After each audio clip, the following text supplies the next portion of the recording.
bears there, about a dozen households for over 40 years. And then I looked at the Department of Natural Resources complaint records. Wow, all these zeros from Eagles Nest Township.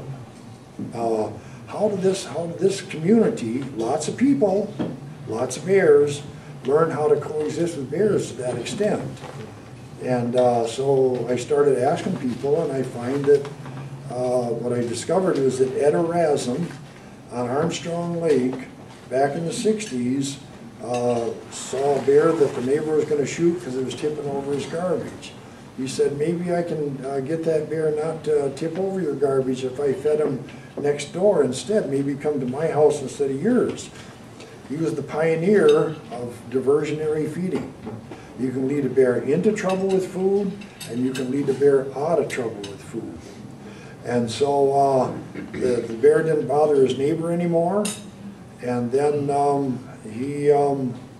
other people would come over to his house and see the bears, and then they started doing it because they thought, hey, the same as we see today, they learned from the bear itself, an epiphany, hey, they're not so bad as we thought.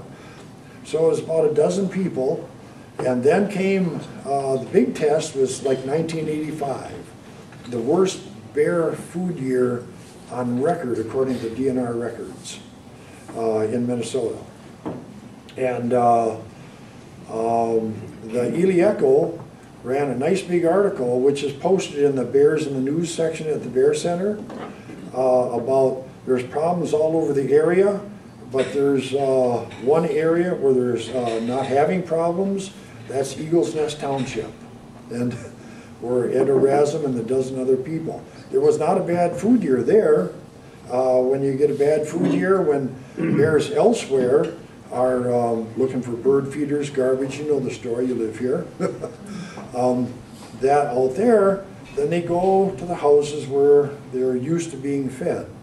And anybody who doesn't want to see a bear, any effort to reduce their attractants is extra effective because the bears have somewhere else to go to.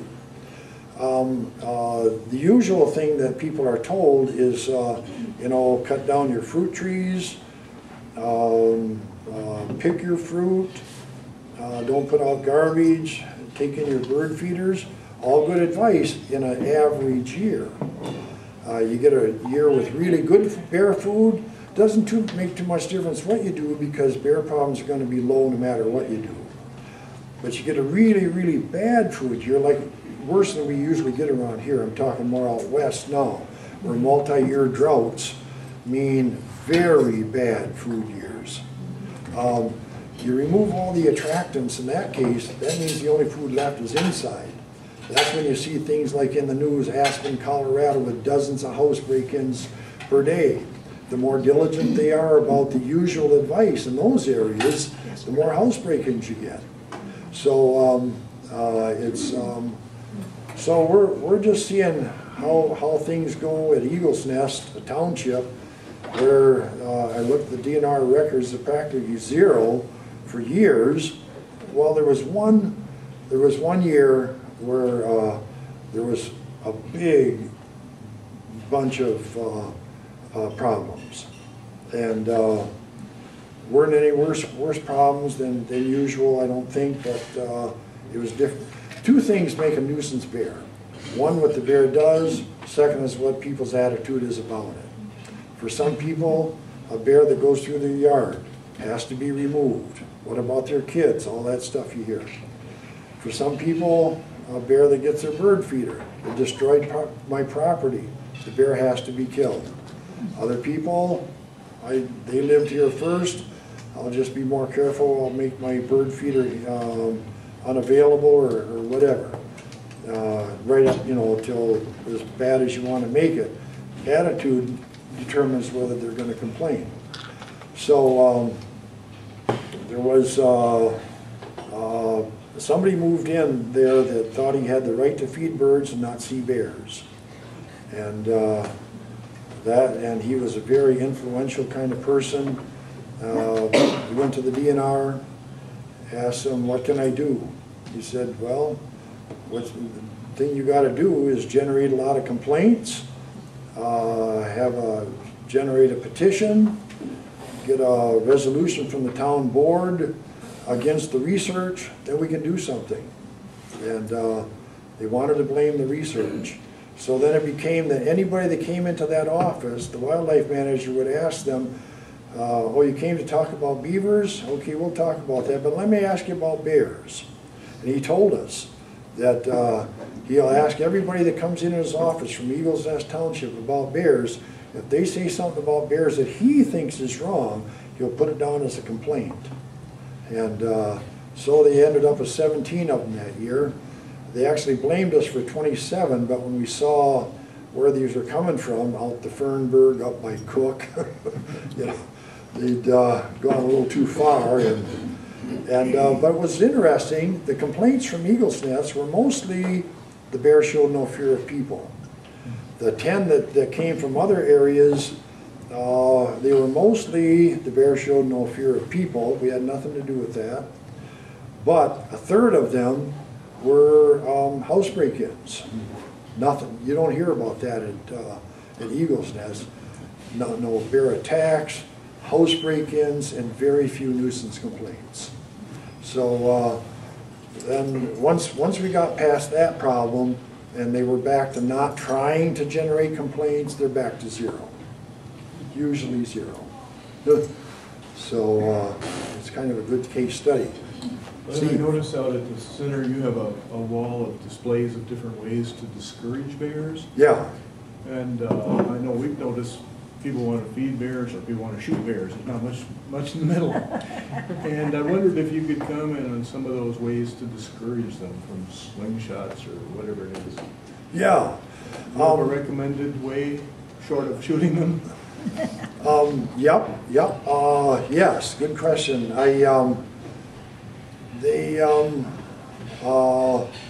Well, I talked to the top bear chasers in the country, usually women they are. And little Sylvia Dolson out in British Columbia, little Ann Bryant around Lake Tahoe, and little Linda, I can't think of her last name, in New Jersey. And then Steve Searles, that's got a special on TV now, the Bear Whisperer, out in California. What do you guys like to do? Well, they all told me we got a lot of stuff we do for show, but when the media is there, or at least one person said that. But they all agreed that all they really needed to chase a bear away was a strong voice and an aggressive demeanor. And they all had stories about people standing around with guns scared, and if the bear made a move towards them, they wanted to shoot it. Mm-hmm. And they all know bear language. That means when they see a bear go like that towards you, they feel safe, like I do. It means the bear is nervous and wants to talk about it. It means the bear won't attack. But anybody that's interpreting things through their filter of fear means the bear was aggressive, I had to shoot it. I didn't know what was going to come next. You know, we've seen that hundreds of times, and nothing.